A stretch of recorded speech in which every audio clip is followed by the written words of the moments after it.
बिस्मिल्लाहिर्रहमानिर्रहीम। अस्सलाम वालेकुम व्यूवर्स, उम्मीद है आप सब खैरियत से होंगे। आप सबको मैं यूट्यूब चैनल एवरीडे साइकोलॉजी में वेलकम करता हूं। हमने जो सीरीज स्टार्ट की thesis from A to C, उसमें आज पार्ट 10 है जिसमें हम स्टडी करेंगे how to write research design. आगे बढ़ने से पहले चैनल को सब्सक्राइब कर लें और बेल आइकन को प्रेस कर लें ताकि आपको अपकमिंग वीडियोस मिलती रहें। मेथड के चैप्टर में रिसर्च डिज़ाइन एक बहुत ही इम्पोर्टेंट हेडिंग है और बहुत ही इम्पोर्टेंट पार्ट है जिसको हम आज स्टडी करेंगे। इसको आमतौर पर आप देख सकते हैं कि दो तरह से रिपोर्ट किया जा सकता है थीसिस में। एक इसको कुछ रिसर्चर्स इसको विद हेडिंग रिपोर्ट करते हैं, कुछ रिसर्चर्स इसको विदाउट हेडिंग रिपोर्ट करते हैं। जैसे आप देख सकते हैं ये चैप्टर नंबर और मेथड की फर्स्ट सब हेडिंग रिसर्च डिज़ाइन, और कुछ रिसर्चर्स जो हैं चैप्टर नंबर मेथड और without heading of research design इसको मेंशन करते हैं। आइडियली आपको रिकमेंड करूंगा मैं कि आप रिसर्च डिज़ाइन की प्रॉपर हेडिंग दें और उसके बाद इसको डिस्क्राइब करें। इसमें जो एपीए फॉर्मेटिंग से रिलेटेड इम्पोर्टेंट बात है वो ये है कि जो रिसर्च डिज़ाइन है ये लेवल 2 की हेडिंग है, जो कि flush left, bold, title case capitalisation आप देख सकते हैं। फ्लैश लेफ्ट है, बोल्ड है, title case capitalisation means each first word capitalise, or caps में एंड डी कैप्स में। टाइम्स न्यू रोमन में है। इसका फॉन्ट जो है फॉन्ट साइज जो है वो 12 है and new paragraph begins from the next line. तो ये इसकी हेडिंग है जो कि सब हेडिंग है मेथड की, जो लेवल 1 की हेडिंग है, जो कि सेंटर टेक्स्ट है, बोल्ड है, टाइटल केस कैपिटलाइजेशन और फिर इसकी प्रॉपर्टीज भी रिमेनिंग उससे मिलती हैं। Research design can be mentioned beneath method even without heading. ये मैंने आपको भी बताया कि कुछ रिसर्चर्स इसको इस तरह से भी मेंशन करते हैं। जैसे यहाँ पे आप देख सकते हैं कि कोई हेडिंग नहीं है, आपने डायरेक्टली मेथड के नीचे इसको मेंशन कर दिया है। ये दोनों पैटर्न अवेलेबल हैं, लेकिन आपको मैं सजेस्ट करूँगा कि आप इस पैटर्न को फॉलो करें। Important points to remember.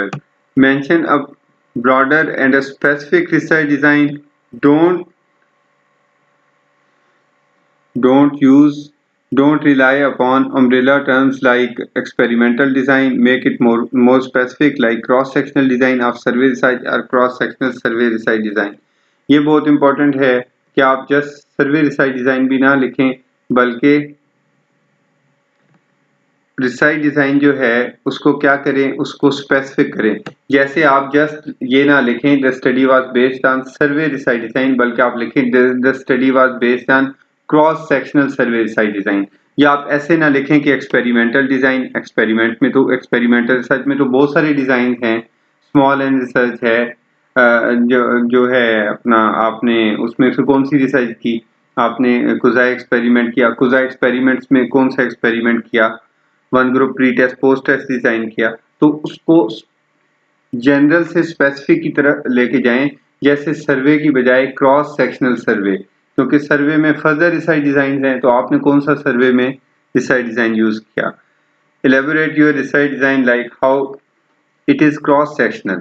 जब आप लिखते हैं कि ये क्रॉस सेक्शनल सर्वे था, तो वो क्रॉस सेक्शनल किस तरह से था, तो आप उसको elaborate करें, उसको डिस्कस करें। Don't forget to mention how this research design was particularly used to collect the data. Like data were collected through personal interviews, by using cross-sectional survey research design, or through internet survey using Google Forms.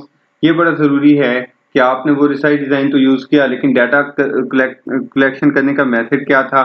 यानी आपने personal interviews किए, internet सर्वे, जैसे पहले across the world सर्वे में एक जो most prominent method था data collection का, वो पर्सनल इंटरव्यू था। लेकिन अब आफ्टर पेंडेमिक दुनिया में जो मोस्ट प्रोमिनेंट मेथड है सर्वे का, वो इंटरनेट सर्वे है, जिसमें आप देख रहे हैं जैसे मोस्टली गूगल फॉर्म्स यूज़ किए जा रहे हैं इंटरनेट सर्वे के लिए। तो आप क्लियरली मेंशन करें कि वो कौन सा आपने सर्वे यूज़ किया। Ideally mention objectives beneath the heading of method and then mention research design.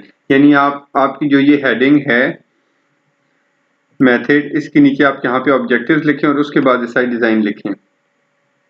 अब हम क्रॉस चेक कर लेते हैं इन तमाम चीज़ों को। सबसे पहले आप देख सकते हैं ये चैप्टर नंबर है, चैप्टर 2, उसके बाद मेथड की हेडिंग है, सेंटर में लेवल 1 की हेडिंग, फिर ये ऑब्जेक्टिव्स आपने यहाँ पे स्टडी के लिखने हैं अपनी के। ऑब्जेक्टिव्स लिखने के बाद आपने रिसर्च डिज़ाइन की हेडिंग देनी है, main research design. The present study was based on cross-sectional design of survey research. Survey research, specific research design, cross sectional survey research design. तो आपने मेन और स्पेसिफिक दोनों लिखने हैं।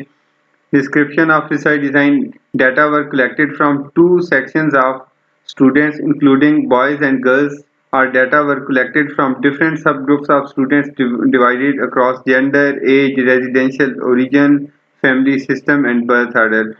तो आपने लिखना है कि डिस्क्राइब करना है कि how it is cross sectional. Questionnaire booklets were distributed in students by the researcher as the underlying survey method employed for data collection was personal interview। Method आपने description of design के बाद method of data collection, या आप लिख सकते हैं अब जो conditions हैं all through, ठीक है, क्रॉस सेक्शनल सर्वे डिज़ाइन के थ्रू डाटा कलेक्ट किया गया थ्रू थ्रू इंटरनेट सर्वे यूजिंग गूगल फॉर्म्स। तो आपने जो इंटरनेट सर्वे किया है गूगल फॉर्म्स को यूज़ करते हुए उसका लिखते हैं। तो ये आपने जो भी रिसर्च डिज़ाइन लिखना है उसको प्रॉपर एलेबोरेट करना है। कुछ रिसर्चर्स जो होते हैं वो पार्टिसिपेंट के नीचे यहाँ पे लिख देते हैं the present study was based on cross sectional survey research design, और उसके बाद in the present study sample of employees, यहाँ पे डायरेक्टली लिख के ये पार्टिसिपेंट की हेडिंग को यहाँ पर लेके जाते हैं। लेकिन मैं आपको रिकमेंड करूँगा कि आप यही पैटर्न फॉलो करें तो ज़्यादा आपकी प्रेजेंटेशन जो है आपकी रिसर्च डिज़ाइन की कम्प्रीहेंसिव होगी। उम्मीद है आपको इस वीडियो से अपने रिसर्च डिज़ाइन को रिपोर्ट करने में फ़ायदा होगा। अपना बहुत सा ख्याल रखिएगा। अल्लाह हाफ़िज़।